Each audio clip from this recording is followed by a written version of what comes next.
हमारा से मिल अइहा ए जानू ए नया साल में हमारा से मिल अइहा।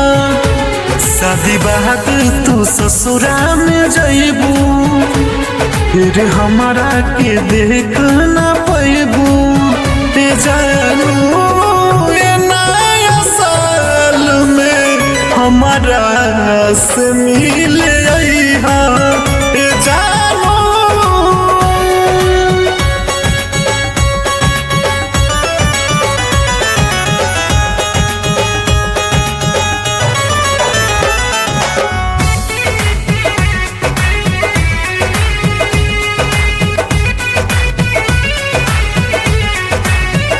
नया साल में तू नया दुनिया अपन बसैहा बन के फूल तू गुलाब ससुरा में तू खिलैहा ससुरा में तू खिलैहा।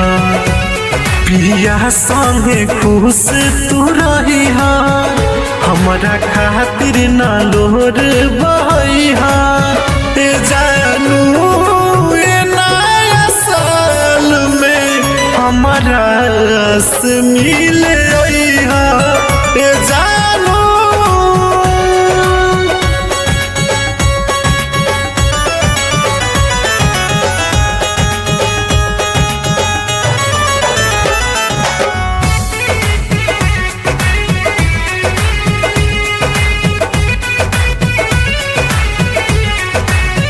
सब खुश तोहरा मिली ई दुआ देत बानी तने दिन के रहे हमनी के प्रेम कहानी हमनी के प्रेम कहानी।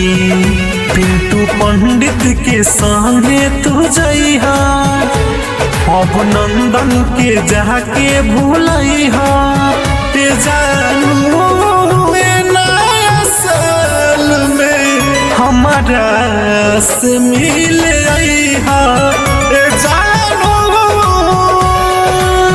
बाघ आर्ट रिकॉर्डिंग स्टूडियो राजापुर सोनी बाजार सीतामढ़ी बिहार।